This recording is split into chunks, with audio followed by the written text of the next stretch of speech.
My name's Denise. And yeah, I'm an orphan, but I'm not your typical sad puppy eyes orphan. Nope, I'm more like an agent of chaos. I always loved breaking the rules and pulling off pranks, like that time when I was 6 and I changed the orphanage shampoo for pink hair dye. You guys look like you're about to drop the hottest K-pop album of the year! Denise, I told you not to do this again. But you're always saying we should brighten up the place. And sometimes, I traumatized the other orphans. They say that if you say her name 3 times in front of a mirror, she appears. Denise, Denise, Denise. You summoned me? Ah! Mommy! You don't have a mommy. You're an orphan. And the people in the orphanage really try to support in their own way. Hi, Denise. My name is Martha. I'm the new social worker, and I'm here to help you. But let's just say it didn't quite work. That creature is beyond help. Wait, she's just a little girl. That's not a little girl. That's the Antichrist. Aw, I love it. That'll be my new nickname. Over the years, some families did try to adopt me, but usually the first meetings ended up with them running away in terror. What? It's just fake blood. Okay, I'm kidding. It's real blood. So, when I was still a kid, I changed my status in the orphanage system to already adopted. Do not disturb. It was the easiest way to stop all those noisy, we just want to give you a better life families from bothering me. Anyway, I was waiting for my real parents to come claim me. Of course, I'd never met them, but I was sure they weren't like the other adults. In my mind, they were super special and cool. Maybe criminal masterminds pulling off daring heists, or spies living under fake identities, or outlaws on the run, too dangerous for a normal life or to raise a daughter. Just some years later, I got to meet my real parents, and they sure weren't what I was expecting at all. One night when I was 17, I was in the director's office, just replacing his stress meds with laxatives, when suddenly, a door at the back caught my attention. With my expert lockpicking skills, I had the door open in under a minute, and inside, I found the records and files of all the orphans. It wasn't hard to find mine. It was a little larger than the rest. There were reports, complaint forms, and even some newspaper clippings of the times I'd escaped the orphanage for a while to pull off some of my more daring feats. Oh my God! It's like someone made a scrapbook of all my greatest hits. Then, tucked between all the chaos, I saw it. An old page with 2 names under the heading, Parents. My heart stopped. Carmen and Henry Blandon.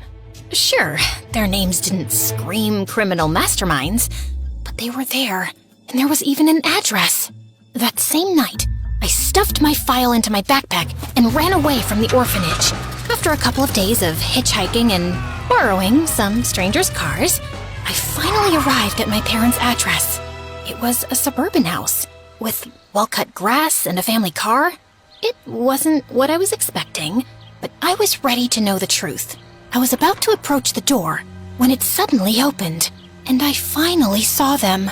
A woman in mom jeans who looked like she hadn't updated her haircut since the 90s, and a man who looked like he got excited about filing taxes. Don't forget our dinner date for Blandentines Day. Wouldn't miss it for anything. You, me, dumplings, and slow dancing in the kitchen. You sure you can handle that much romance? Only if you wear those socks with the little tacos on them. Ew! I wanted to scream, get a room! And just then, a girl about 13 years old walked out, wearing a high ponytail and a unicorn backpack. That had to be my sister? Ew, I forgot it's Blandentines Day. I'll see you at 7, honey. Hopefully, my breakup with Gary will be quick and painless. Wait, who's Gary? The mole on your dad's back. He's having Gary removed before dinner. I'm leaving now and never asking questions again. Don't run from your stepmole, Andrea! I'm blocking this whole whole thing from memory! As they all drove off, I was fuming. Not only were they painfully ordinary and extremely lame, they had another daughter, one that they kept. All this time, they were playing happy family while I counted cockroaches on the orphanage walls? And right then and there, I decided I was gonna do everything in my power to destroy their fairy tale life. So I tailed them from a distance, all the way to Andrea's school. The first step of my plan was to infiltrate the family. And this pathetic unicorn princess was my way in. I walked into the school with the confidence of someone who'd been going there since kindergarten. I couldn't join Andrea in her class, so I spent the morning lurking around, waiting to catch her at recess. But when I walked into the cafeteria, I saw I wasn't the only one who had beef with her. Give me my backpack and leave me alone! Or what? You're gonna call your unicorn buddies? This was the perfect opportunity to gain my little sister's trust. Just leave her alone, you moron. They all turned to look at me. Who are you, and why are you dressed like a homeless person? Don't you have a mirror at home? Oh, is that the best you have? You look like you practice your insults in the mirror every morning. Mirror, mirror, who's the lamest bully in town? Spoiler alert, it's you. The rest of the kids laughed, and you could see his bravery fizzle out. Why do you even want a unicorn backpack? That's kinda sus. What? No, it's not for me. It sells well on eBay. Right, sure. Big market for used unicorn backpacks. Shut up! You know what bullies and unicorns have in common? They both look better with a horn on their forehead. At that moment, I snatched an ice cream cone right out of the hands of one of his sidekicks, and splat!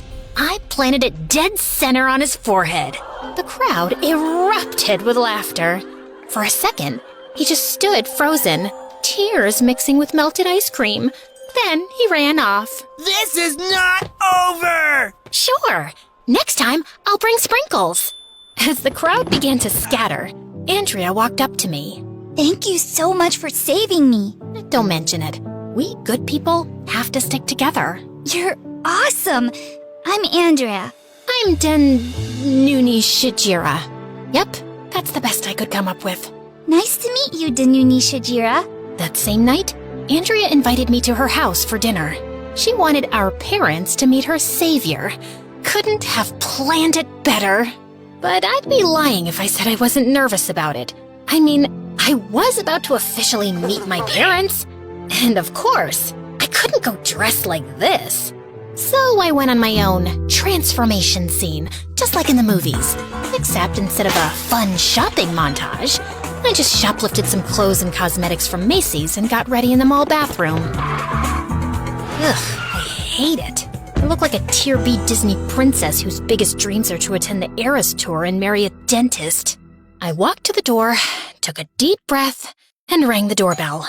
My parents opened the door with big smiles, and, after abandoning me 17 years ago, welcomed me into their house.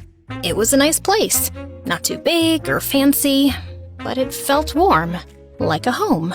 I didn't expect it to, but it kind of startled me. I had to remind myself why I was there. Ruin their life. Got it. What's that? I was saying, you guys have a lovely home. Oh, thank you. You're so sweet. You're always welcome here. And thank you for helping her with that bully. Andrea told us everything about it. Oh, it was nothing. It was amazing, Denuni Shijira. We sat down to dinner, and honestly, it was hard to stomach how sweet they were. Like a family-sized bowl of cringe with extra syrup. They had an entire wall dedicated to Andrea's achievements, like she'd cured a disease or won an Olympic gold medal. My orphanage file is much more impressive. And just before dinner, they made me say grace, out loud, full on, thank you for this food style. So, yeah, thanks, Jesus Christ, for being cool. And, shout out to all your crew for this dinner. Great work, everyone. The food looks swell. Amen. During dinner, I was bombarded bombarded with questions. Literally. Are you new in school? When did you arrive in town? Where are you from? What do your parents do? For how long are you staying? Where are you living? Anyone else would have cracked under pressure, but not me. I'd spent years perfecting the art of lying. Yes, today was my first day in school. I arrived yesterday. I'm originally from Oklahoma, but I'm something of a nomad. My parents are circus artists, so they're always touring around the world. Right now, they're in Asia. I'm supposed to stay here for a year. I'm living in a drafty apartment above a dry cleaner downtown, and the bathroom's outside. But hey, at least the hallway raccoon looks disease-free, and it's not a circus cage. Oh, honey! They felt so bad for me, they invited me to stay with them, just until my family came back. And Andrea was over the moon about it. Are you sure about this? I don't want to impose. We're not letting a nice, sweet kid like yourself live alone in some awful apartment. Stay here as long as you want. If your parents are okay with it, of course. Honestly, I don't think they care about me or where I live. Oh, don't say that. I'm sure they do. You're staying with us. End of discussion. For a moment, I thought, they're so nice. They seem like good people. Then, I remembered they had dumped me in an orphanage. It would be my pleasure. Step 1 of my plan, complete. I was living in their house, eating their food, and most importantly, not sleeping in a stolen car anymore. Just for fun, I logged into the orphanage's official portal one day. The orphanage had technically reported me missing, but I don't think they were in any rush to find me. My police sketch was basically a smiley face with long hair. I bet they threw a party and changed the locks. After a few days, I realized I couldn't just keep lurking around Andrew's school like that. Eventually, someone was gonna notice I didn't actually go there. So I faked some transfer papers, printed them at the library, and dropped them off at the front office confidently. You're not in the system yet, but I'll update it. Probably. I paid the admission fee using savings from my many orphanage side hustles. Thankfully, it was just a tacky public school, so it wasn't much. And just like that, I was in. And then, I started disrupting my family's perfect life. I started small, switching the salt with sugar, hiding the remote, setting all the clocks half an hour off. Then, I kicked it up a notch. I accidentally left the back door open and lured the neighbor's goat into Mr. Blandon's study. It ate his entire stack of work documents and chewed up 2 USB sticks. But they always managed to spin it into something positive. This coffee's a little salty, but it's got personality, and I love it. Must be a new trend. This one's unreadable. But maybe that's the universe telling me to take a break. You have been working too hard lately. It's a sign. You're right, honey. Thank you, mysterious, wise goat of destiny. That goat ate your entire fiscal quarter. We've always said, when one USB doesn't work, another one will. Are they high on essential oils or what? I don't know if it was their sickening optimism or the fact that I just accidentally salted my cereal, but the urge to vomit kicked in hard. I was getting defeated by a family of wholesome weirdos. But then it clicked. Right there, I came up with a plan so diabolical that I gave myself the creeps. If I really wanted to get back at my parents, I had to do it through their greatest weakness. Their sweet, precious Andrea. I could corrupt her, turn their sweet little princess into a fire-breathing, chaos-spreading dragon. So I took my time to study her first. Andrea was everything I wasn't. She was a good student, sweet, polite, and had that weird habit of raising her hand before speaking, even at home. She probably recycled her homework and apologized to chairs when she bumped into them. Of course, being a nerd and a pushover doesn't exactly make you popular in school. Every day, she was bullied, but she tried to hide it from me. Yes, I accidentally dropped my personal diary in the toilet. Again. Silly me. Yeah, she even had a personal diary. What a loser. And she was obsessed with me. She kept following me around like I was some kind of superhero. She wanted to spend every second with me. Look, Danuni, I made a BFF bracelet for you. Oh, great. Too bad I'm allergic to bracelets. It was nauseating to have her clinging to me like a python. But it also made my plan easy. Almost too easy. Andrea admired me so much, it was like watching a kitten imprint on a raccoon. She ditched the glitter lip gloss and rainbow socks for oversized hoodies, dark eyeliner, and a permanent don't talk to me face. And then I started planting seeds, little thoughts here and there. You know, you don't have to smile all the time. It's okay to say no. Just because your parents love broccoli casserole doesn't mean you have to pretend it doesn't taste like wet socks. At first, she laughed it off, but then she started testing it out. I actually don't like your perfume. It gives me a headache. Oh, okay, sweetie. And when no one exploded or burst into tears, she kept going. Luckily, the rebellious teenage hormones were also kicking in right on time. She stopped over-apologizing, raised her voice when she didn't agree with something, and she even rolled her eyes. Words like please, thank you, and love you, mommy and daddy disappeared faster than the spare change they used to leave in the cookie jar. What? It's not stealing if it's in plain sight. And then she saw me skipping classes and never doing my homework, so she followed my example, and her grades tanked. Of course, eventually the Blandons started connecting the dots. Another D? Andrea, what's going on with you lately? Can we just not do this? It's so exhausting. You've been acting out ever since, well, since Danuni showed up. Oh, so it's her fault now? Right, because you two are perfect. We didn't say that. Just drop it. Leave her out of this. Even though Andrea defended me, it was only a matter of time before they discovered for a fact that I was the rotten seed. So, as Andrea became more like me, I became more like her. Yeah, me, the perfect daughter. Go ahead and laugh. Mr. Blandon, your baseball card collection is seriously impressive. And Mrs. Blandon, that pink sweater, absolutely stunning. Oh, you're just the sweetest. Just saying it like it is, Mrs. B. We can go to a baseball game sometime, if you want, of course. There's literally nothing I'd love more. Oh, Danuni, we owe you an apology. What for? We thought maybe your influence wasn't that great for Andrea. She's changed so much. Oh, well, you know, it's just tough being a teenager. Exams, hormones, peer pressure, probably a boy named Jaden who plays the ukulele. It's a whole storm. But I don't want to cause you any distress.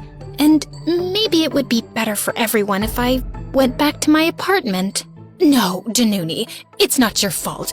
We were obviously wrong. You've been nothing but sweet and helpful to us. Please stay. My plan was working like a charm. But I knew that turning Andrea fully evil wasn't just about ditching glitter and grades. So, when the universe dropped the perfect opportunity into my lap during lunch, I knew it was showtime. A boy walked up to our table, tiny, wearing glasses and struggling to balance his food tray and stack of books. Move his chair. But he'll fall. Exactly.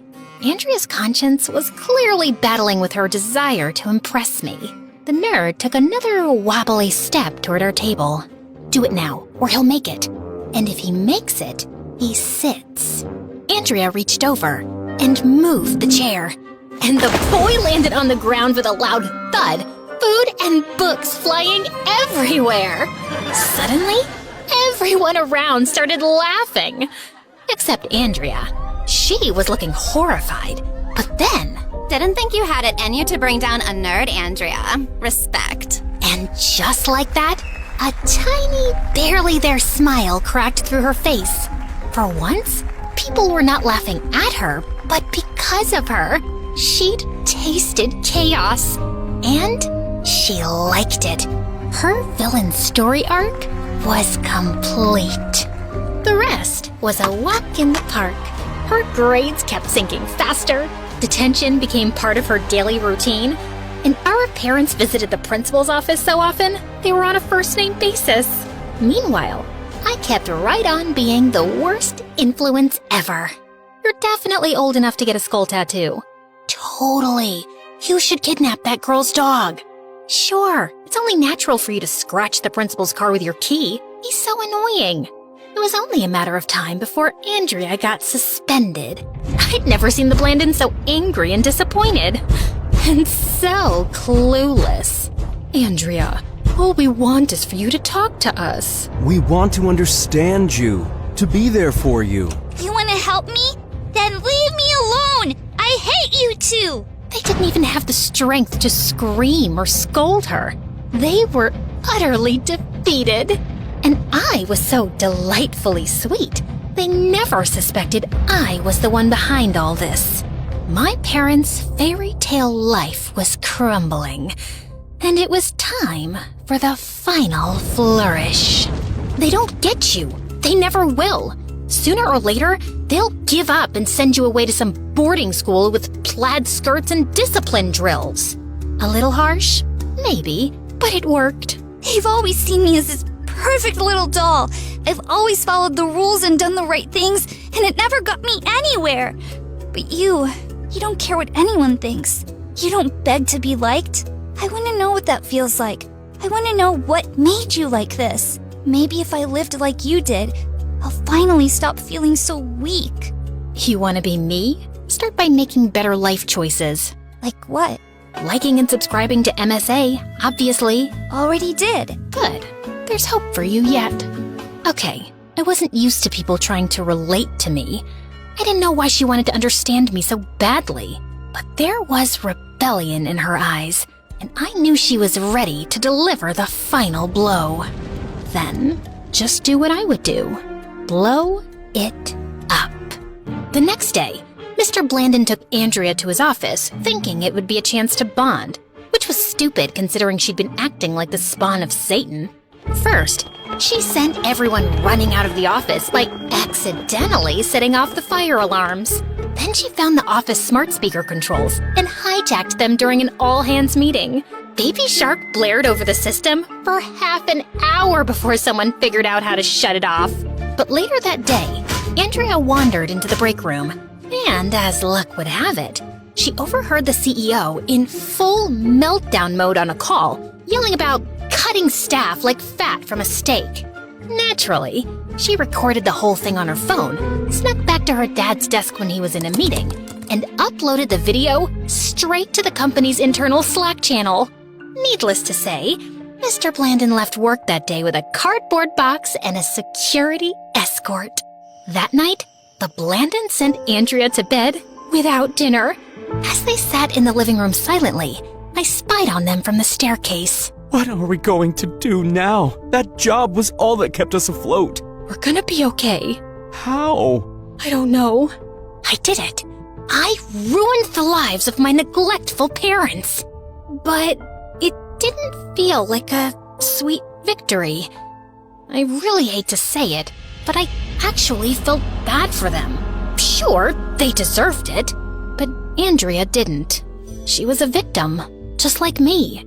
She just wanted a friend, and I took advantage of that. And suddenly, I felt horrible. Oh my god, I feel dizzy. I went upstairs to her room to talk to her, maybe even confess, but she wasn't there, or anywhere else in the house. Her things were gone, and her window was open. Andrea ran away. What? She's gone. Babe, check upstairs again. Danuni, you take this floor. I'll ask the neighbors. We searched the whole house. Every room, every closet, every dumb hiding spot. Nothing. No one saw her. Oh, baby, we can't lose her too! Two? They looked at each other for a moment and took a deep breath. Andrea is not an only child. We had another daughter before her. This is not the time to talk about that, honey. Wait, what happened to her? They froze, a heavy silence hanging between us. When we found out we were having her, we were so happy. But we were so young. We were still kids. Our families didn't take the news well. They didn't want us to keep her. Said we were throwing our lives away. We refused, so they kicked us out and cut us off. We had nothing. We were living in a broken-down trailer, and we didn't have money for diapers, food, or heating. One night, she got sick, and we couldn't even afford to take her to a proper doctor. We tried our best, but it wasn't enough. We realized that if we really loved her, we had to let her go. I listened to their story, barely holding it together, fighting the urge to cry or just explode. We took our girl to an orphanage and left her there. It was only until we got back on our feet. We were always going to go back for her. But you didn't. Yes, we did. We spent some years getting our lives together, saving money, finding a place to live, and then we went back for her. Why are you lying? What? We are not lying. You never came back for me. That one word hit like a lightning bolt. There was no need for any explanation. They understood everything in a second. Their eyes welled up instantly. Denise. Our baby girl! They tried to hug me, but I stopped them. No! Don't think for a moment that this is a heartwarming Instagram moment. You abandoned me and never came back. But we did, honey, we did. Stop lying. We are not lying. We went back for you, but the system said you were adopted. And something weird like, do not disturb. Whoopsie whoopsie. Well, that was my bad. But still, they just gave up? We thought you were adopted and we didn't want to ruin your new life. Do I look adopted to you? Yeah, I know that didn't make much sense, but I was too emotional. My head was spinning, and I didn't know if I wanted to cry, scream, or just disappear. I just can't do this right now. Please, just let us explain. No, stop. You had 17 years to explain. Now it's too late. I need to think. Don't follow me. They tried to stop me, but I was out of there before they could. I was more than ready to go back to the orphanage. Clearly, the family life wasn't for me. But first of all, I needed to find Andrea. I checked the school, her favorite bookstore, the sad little park where we once dared a squirrel to steal someone's fries. Nothing. Come on, Andrea. Where would you even go? That's when I remembered her words. Maybe if I lived like you did, I'll finally stop feeling so weak. Wait, no way. She wouldn't. She couldn't have found out. But knowing Andrea and knowing how much she idolized me, maybe she could have. I grabbed the neighbor's scooter and headed to the orphanage at full speed.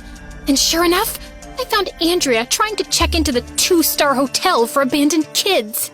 Look, my moral compass is pretty busted, but even I know faking being an orphan is kinda messed up. Denise, what are you doing here?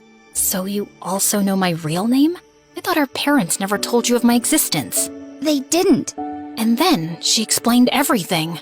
Mom and Dad never told me anything about you. But when I was around 10, I found an old box in their closet. Inside, there were some baby clothes, a hospital bracelet, and a lot of pictures. I didn't understand at the time who this baby was or why she wasn't around, and I just never dared to ask. But then you showed up. Wait, you knew who I was right away? No, not at first. I mean, you did raise some suspicions. Like, you gave me an obviously fake name and were weirdly eager to meet my parents. But I didn't find out the truth until I stumbled on your orphanage file while cleaning up your room. And why didn't you say something to me? I was scared you'd leave if I did. I thought our parents would recognize you in an instant, but they didn't. I just went with the flow. So, you knew about my whole ruin their lives plan? Yep, I kind of figured that one out too. Why didn't you try to stop me? Because you had every right to be angry with them. After reading your file, I understood what my parents had done to you. You had to live all your life in a horrible place like this without knowing who your parents were or why they had abandoned you. Of course you acted out. And they never even told me I had a sister. They weren't even planning to. So, you didn't go all evil and chaotic because of me? Well, yes. I mean, at least partly. The truth is, I did want to impress you. You're bold, fearless, cool, The opposite of me. I started copying you at first because I wanted you to like me. But when I read the file, I just got so mad at our parents. They deserve all we did and more after what they did. They were struggling and desperate. What, are you going to justify their actions now? No, not exactly. But I think I get them better now. They were scared, overwhelmed, and they made a horrible decision. And so did I. I hurt someone who didn't deserve it, just because I was mad and scared, and I thought it would make me feel better. I wanted to destroy them, and I used you to do it. You were just this sweet, unicorn-loving nerd, and I turned you into, well, me. That's not sister stuff. That's villain stuff, and I'm really sorry. I ended up here because of their mistake, and now you're here because of my stupid revenge. I came here because even though I know it's not my fault, I can't help but feel guilty. I had this amazing childhood and you didn't. You were all alone. But I'm not alone anymore. I have no more plans, no more agenda. I just want to be your big sister, if you let me. Andrea didn't say anything. She just threw her arms around me and we hugged hard. And for the first time ever, I felt like I had a family. I didn't seem to care about the past anymore. We called our parents, and they came to pick us up. There was a lot of crying, hugging, apologizing, more crying, and a very awkward group photo taken by a confused orphanage worker. Let's go home.